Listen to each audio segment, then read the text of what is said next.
When we think about whether a bank is going to make it, our minds usually jump to day-to-day cash, right? But what if I told you the real test of a bank's strength isn't about surviving next week, but surviving the next decade? It's a totally different way of looking at things, and we're going to break down exactly why it's so important.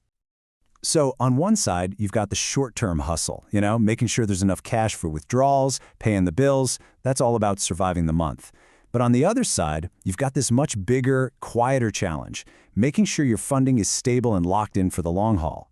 It's really the difference between a frantic sprint and a well-planned marathon. So, how in the world do you get a massive bank to run a marathon instead of just sprinting from one paycheck to the next? Well, regulators came up with a rule. And honestly, it's a surprisingly simple but incredibly powerful equation that completely changed the game.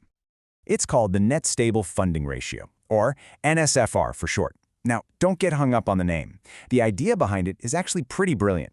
It just says that a bank's long-term promises, like say a 30-year mortgage it gave out, have to be paid for with equally long-term stable money. It's that simple. No more trying to cover these huge long-term risks with flighty short-term cash. And this is how they measure it. You just take all your available stable funding, that's the good, reliable, long-term money you can count on, and you divide it by your required stable funding. That's what you need to cover all those long-term promises. As long as that number is 100% or more, you're good, you're stable. But if it drops below that, well, you're standing on some pretty shaky ground. So what counts as stable anyway? Well, on the left, you've got the good stuff. Retail deposits, that's just our regular checking and savings accounts, are the absolute gold standard because they're sticky, right? We don't just pull all our money out on a whim. But on the right, you've got the unstable stuff, like overnight loans from other banks. That money can and does disappear in a flash during a crisis. The whole point of the NSFR is to force banks to build their house on the rock-solid foundation on the left, not the quicksand on the right. Okay, so why is this so critical? Why all the fuss? Because before this rule existed, banks could get themselves into a really, really dangerous spot. A trap, really, built on a fundamental mismatch. And this timeline just lays it out perfectly. Imagine a bank makes a 5-year loan. That's a 5-year commitment they've made. But to get the cash for that loan, they borrow money that they have to pay back every 3 months. You see the massive gap there?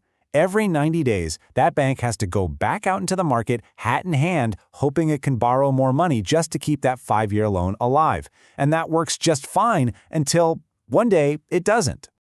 This nightmare scenario has a name: rollover risk. It's the terrifying possibility that when the bank goes to get a new short-term loan, the market just says, nope, sorry.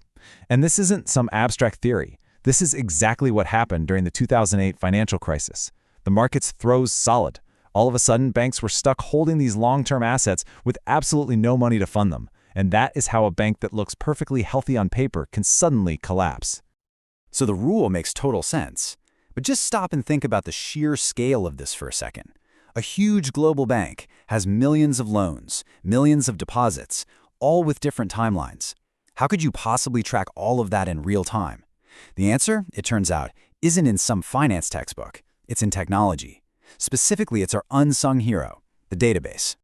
I mean, really, think about it. How can one institution keep tabs on the maturity date of every single car loan, every CD, every corporate bond, and then constantly make sure it all balances out, second by second? The complexity is it's mind-boggling, right? And the answer is a massive, incredibly complex database system. Here's how it works. Every time a new loan is created, its maturity date gets logged. Every time a new deposit comes in, its stability factor is recorded.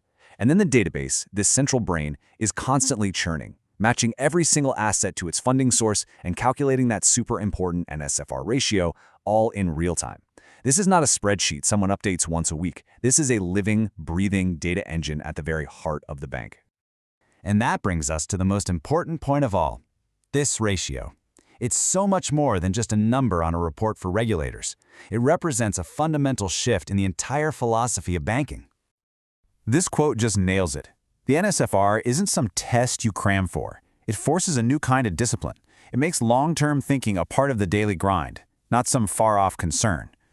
With every single transaction they make, bankers are now forced to ask, how does this affect our stability years from now?